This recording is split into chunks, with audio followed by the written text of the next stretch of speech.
ਸਾਡੇ YouTube channel ਸਮਾਈਲਾ tutorials ਵਿੱਚ ਤੁਹਾਡਾ ਸਵਾਗਤ ਹੈ।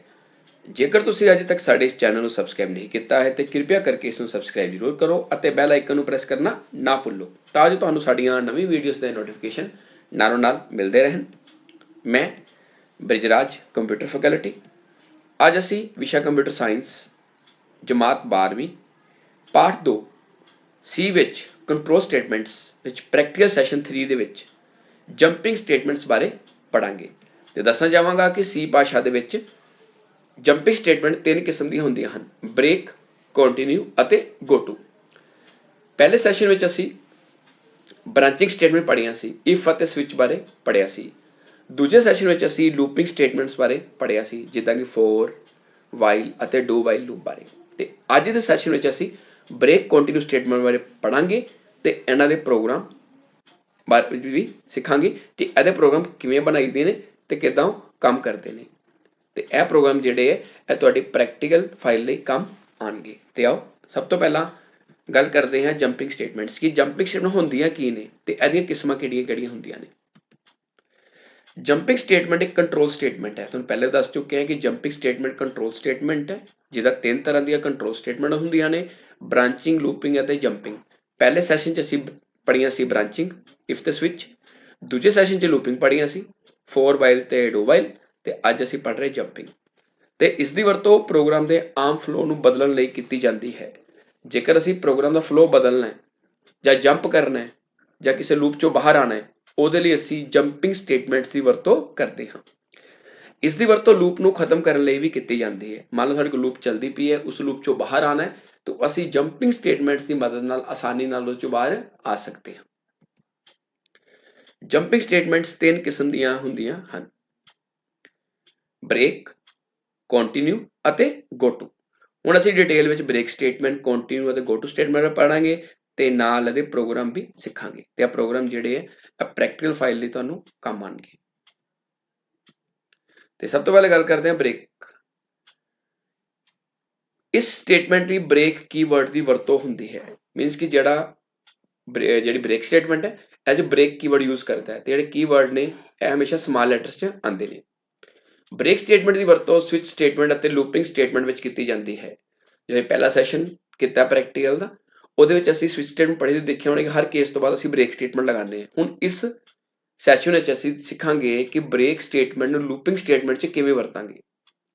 ਬ੍ਰੇਕ ਸਟੇਟਮੈਂਟ ਦੀ ਵਰਤੋਂ ਨਾਲ ਸਵਿਚ ਜਾਂ ਲੂਪਿੰਗ ਸਟੇਟਮੈਂਟ ਤੋਂ ਤੁਰੰਤ ਬਾਹਰ ਨਿਕਲਿਆ ਜਾ ਸਕਦਾ ਹੈ। ਮੰਨ ਲਓ ਸਾਡੇ ਕੋਲ ਲੂਪ ਚੱਲਦੀ ਪਈ ਹੈ ਜਾਂ ਸਵਿਚ ਸਟੇਟਮੈਂਟ 'ਚ ਕੇਸ ਚੱਲਦੇ ਪਏ ਹੈ, ਉਹਨਾਂ 'ਚੋਂ ਇੱਕਦਮ ਬਾਹਰ ਆਉਣਾ ਹੈ ਤੇ ਅਸੀਂ ਬ੍ਰੇਕ ਸਟੇਟਮੈਂਟ ਦੀ ਮਦਦ ਨਾਲ ਬਾਹਰ ਆ ਸਕਦੇ ਹਾਂ। ਹੁਣ ਅਸੀਂ ਬ੍ਰੇਕ ਸਟੇਟਮੈਂਟ ਨੂੰ ਇੱਕ ਪ੍ਰੋਗਰਾਮ ਨਾਲ ਸਮਝਦੇ ਹਾਂ। ਜਿਹੜੀ ਸਭ ਤੋਂ ਉੱਪਰ ਤੁਹਾਨੂੰ ਲਾਈਨ ਆ ਰਹੀ ਹੈ, ਨਜ਼ਰ ਆ ਰਹੀ ਹੈ, ਯੂਜ਼ ਆਫ ਬ੍ਰੇਕ ਸਟੇਟਮੈਂਟ, ਇਹਨੂੰ ਬੋਲਦੇ ਆ ਕਮੈਂਟ ਲਾਈਨ। ਕਿ ਸੀ ਭਾਸ਼ਾ ਦੇ ਵਿੱਚ ਜਾਂ C++ ਦੇ ਵਿੱਚ ਕੋਈ ਪ੍ਰੋਗਰਾਮ ਦਾ ਨਾਮ ਲਿਖਣਾ ਹੈ, ਪ੍ਰੋਗਰਾਮ ਨੂੰ ਡਿਸਕ੍ਰਾਈਬ ਕਰਨਾ ਹੈ, ਉਹਦੇ ਲਈ ਆਪਾਂ ਕਮੈਂਟ ਵਰਤਦੇ ਹਾਂ।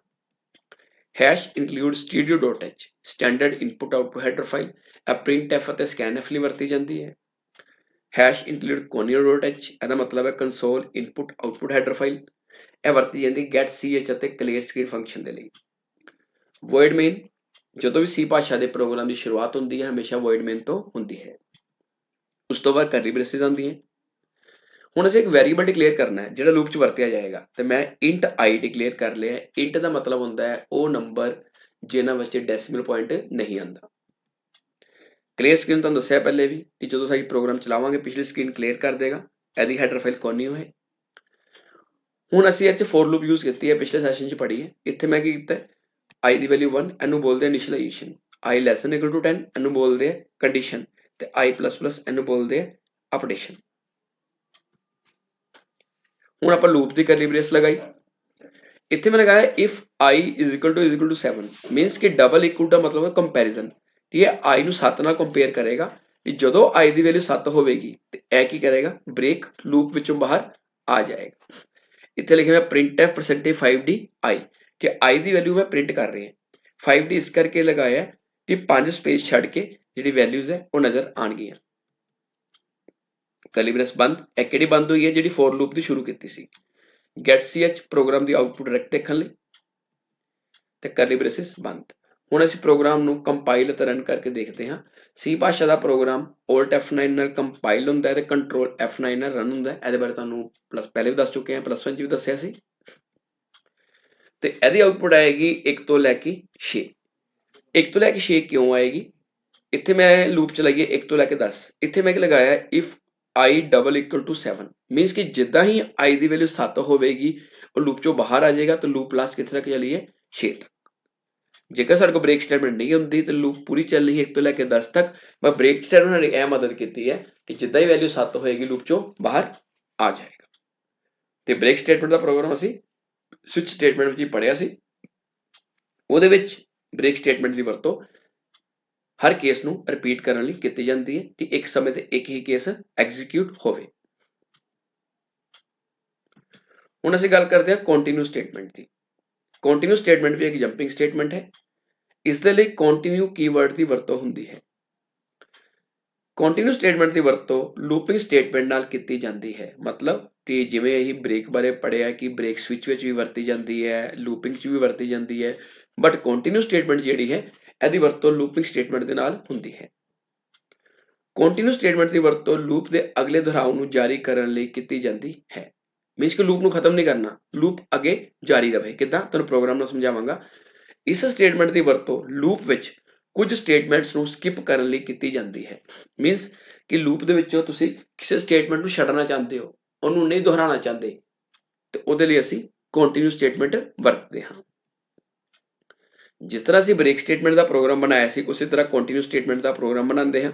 ਸਭ ਤੋਂ ਪਹਿਲੇ ਪ੍ਰੋਗਰਾਮ ਦਾ ਨਾਮ ਲਿਖਿਆ ਯੂਜ਼ ਆਫ ਕੰਟੀਨਿਊ ਸਟੇਟਮੈਂਟ, ਜਿਹਨੂੰ ਕਮੈਂਟ ਲਾਈਨ ਬੋਲਦੇ ਹਾਂ।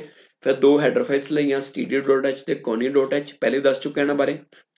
void main ਲਗਾਇਆ, ਕਰਲੀ ਬ੍ਰੇਸ, ਉਸੇ ਤਰ੍ਹਾਂ int I ਕਰਕੇ ਇੱਕ ਵੈਰੀਏਬਲ ਡਿਕਲੇਅਰ ਕੀਤਾ, ਕਲੀਅਰ ਸਕਰੀਨ ਲਗਾਇਆ, ਉਸੇ ਤਰ੍ਹਾਂ ਲੂਪ 1 ਤੋਂ ਲੈ ਕੇ 10 ਤੱਕ ਲਈ, ਕਰਲੀ ਬ੍ਰੇਸ ਲਗਾਈ।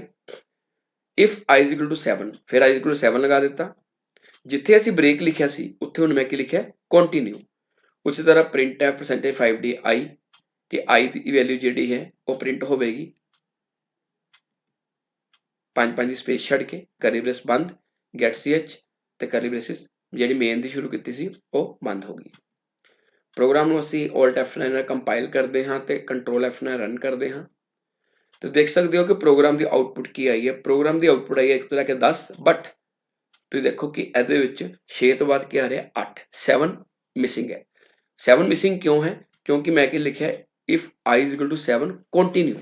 ਤਾਂ ਕੰਟੀਨਿਊ ਸਟੇਟਮੈਂਟ ਕੀ ਕਰਦੀ ਹੈ ਕਿ ਜਿਹੜੀ ਸਟੇਟਮੈਂਟ ਤੇ ਤੁਸੀਂ ਕੰਡੀਸ਼ਨ ਲਗਾਈ ਹੈ ਉਸ ਨੂੰ ਸਕਿਪ ਕਰ ਦਿੰਦੀ ਹੈ। ਤਾਂ ਉਸ ਤੋਂ ਪਹਿਲੇ ਵਾਲੀਆਂ ਸਟੇਟਮੈਂਟ ਵੀ ਚੱਲਦੀਆਂ ਨੇ ਤੇ ਬਾਅਦ ਵਾਲੀਆਂ ਵੀ ਚੱਲਦੀਆਂ ਨੇ। ਬ੍ਰੇਕ ਸਟੇਟਮੈਂਟ ਕੀ ਕਰਦੀ ਸੀ? ਜਿੱਥੇ ਤੁਸੀਂ ਕੰਡੀਸ਼ਨ ਲਗਾਈ ਹੈ ਉਸ ਤੋਂ ਉੱਪਰ ਵਾਲੀਆਂ ਸਟੇਟਮੈਂਟ ਚੱਲਦੀਆਂ, ਉਹ ਸਟੇਟਮੈਂਟ ਤੇ ਅਗਲੀ ਸਟੇਟਮੈਂਟ ਲਾਗੂ ਨਹੀਂ ਹੁੰਦੀਆਂ। ਜਦਕਿ ਕੰਟੀਨਿਊ ਸਟੇਟਮੈਂਟ ਵਿੱਚ ਕੀ ਹੁੰਦਾ ਹੈ ਕਿ ਜਿੱਥੇ ਤੁਸੀਂ ਕੰਡੀਸ਼ਨ ਲਗਾਈ ਹੈ ਉਹ ਸਟੇਟਮੈਂਟ ਸਕਿਪ ਹੋ ਜਾਏਗੀ, ਬਾਕੀ ਸਾਰੀਆਂ ਲਾਗੂ ਹੋਣਗੀਆਂ। ਹੁਣ ਅਸੀਂ ਗੱਲ ਕਰਦੇ ਹਾਂ ਗੋ ਟੂ ਸਟੇਟਮੈਂਟ ਦੀ। ਇਸ ਸਟੇਟਮੈਂਟ ਲਈ ਗੋ ਟੂ ਕੀਵਰਡ ਦੀ ਵਰਤੋਂ ਹੁੰਦੀ ਹੈ। ਗੋ ਟੂ ਇਕੱਠਾ ਆਣਾ ਤੇ ਸਮਾਲ ਲੈਟਰਸ 'ਚ ਆਣਾ। ਇਸ ਸਟੇਟਮੈਂਟ ਦੀ ਵਰਤੋਂ ਪ੍ਰੋਗਰਾਮ ਦੇ ਇੱਕ ਭਾਗ ਤੋਂ ਦੂਸਰੇ ਭਾਗ ਤੇ ਜੰਪ ਕਰਨ ਲਈ ਕੀਤੀ ਜਾਂਦੀ ਹੈ। ਮੀਨਸ ਕਿ ਪ੍ਰੋਗਰਾਮ ਦੇ ਵਿੱਚ ਇੱਕੋ ਪ੍ਰੋਗਰਾਮ ਦੇ ਵਿੱਚ ਇੱਕ ਹਿੱਸੇ ਦੂਜੇ ਹਿੱਸੇ ਤੇ ਜਾਣਾ, ਉਹਦੇ ਲਈ ਵਰਤੋਂ ਕੀਤੀ ਜਾਂਦੀ ਹੈ। ਇਹ ਦੋ ਤਰ੍ਹਾਂ ਦੀ ਹੁੰਦੀ ਹੈ, ਫੋਰਵਰਡ ਅਤੇ ਬੈਕਵਰਡ। ਨੀਚੇ ਇੱਕ ਡਾਇਗਰਾਮ ਤੁਹਾਨੂੰ ਨਜ਼ਰ ਆ ਰਿਹਾ। ਫੋਰਵਰਡ ਜੰਪ 'ਚ ਕੀ ਹੈ? ਅਸੀਂ ਉੱਤੋਂ ਦੀ ਥੱਲੇ ਆਉਂਦੇ ਹਾਂ। ਗੋ ਟੂ ਕੀਵਰਡ ਹੈ ਤੇ ਲੇਬਲ ਕੋਈ ਵੀ ਅਲਫਾ ਨੂਮੈਰਿਕ ਕਹਿ ਸਕਦੇ ਹਾਂ ਕਿ ਕਰੈਕਟਰ ਹੋ ਸਕਦਾ ਹੈ। ਕਿ ਇਹਦੇ 'ਚ ਕੀ ਹੋਏਗਾ? Go to label. Go to ਅਤੇ ਲੇਬਲ ਦੇ ਵਿਚਕਾਰ ਜਿਹੜੀਆਂ ਸਟੇਟਮੈਂਟ ਹੋਣਗੀਆਂ ਉਹ ਰਨ ਨਹੀਂ ਹੋਣਗੀਆਂ। ਗੋ ਟੂ ਤੋਂ ਪਹਿਲੇ ਵਾਲੀਆਂ ਤੇ ਲੇਬਲ ਤੋਂ ਬਾਅਦ ਵਾਲੀਆਂ ਸਟੇਟਮੈਂਟ ਚੱਲਣਗੀਆਂ। ਜਦੋਂ ਬੈਕਵਰਡ ਜੰਪ ਦੀ ਗੱਲ ਕਰਦੇ ਹਾਂ ਇਹਦੇ ਵਿੱਚ ਲੇਬਲ ਅਤੇ ਗੋ ਟੂ ਲੇਬਲ ਦੇ ਵਿੱਚ ਜਿਹੜੀਆਂ ਸਟੇਟਮੈਂਟਸ ਹੈ ਉਹ ਰਨ ਹੋਣਗੀਆਂ। ਫੋਰਵਰਡ ਜੰਪ 'ਚ ਗੋ ਟੂ ਸਟੇਟਮੈਂਟ ਉੱਪਰ ਆ ਰਹੀ ਹੈ ਤੇ ਬੈਕਵਰਡ 'ਚ ਨੀਚੇ ਨਜ਼ਰ ਆ ਰਹੀ ਹੈ।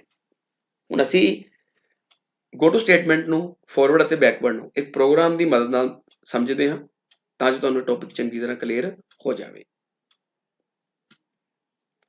ਪ੍ਰੋਗਰਾਮ ਨੂੰ ਮੈਂ ਕਮੈਂਟ ਲਾਈਨ 'ਚ ਲਿਖਿਆ use of backward and forward go to. Header file stdio.h, conny.h। ਇੱਕ ਮੈਂ ਨਵੀਂ ਹੈਡਰ ਫਾਈਲ ਲਗਾਈ math.h। ਇਹ ਕਿਉਂ ਲਗਾਈ ਹੈ ਤੁਹਾਨੂੰ ਅੱਗੇ ਦੱਸਦਾ। void main float x, y। ਮੈਂ ਦੋ ਵੈਰੀਏਬਲ ਲਏ ਹੈ, x ਤੇ y ਦੋਨੋਂ ਫਲੋਟ ਹੈ। ਫਲੋਟ ਮਤਲਬ ਕਿ ਡੈਸੀਮਲ ਪੁਆਇੰਟ ਇਹਨਾਂ 'ਚ ਨਜ਼ਰ ਆਉਂਦਾ, ਇੰਟੀਜ਼ਰ ਵਿੱਚ ਡੈਸੀਮਲ ਪੁਆਇੰਟ ਨਹੀਂ ਆਉਂਦਾ। Clear screen. ਇੱਥੇ ਮੈਂ A1 ਲਿਆ, A1 में एक लेबल है ਜਿਹੜਾ ਮੈਨੂੰ ਬੈਕਵਰਡ ਗੋ ਟੂ ਲਈ ਕੰਮ ਆਵੇਗਾ।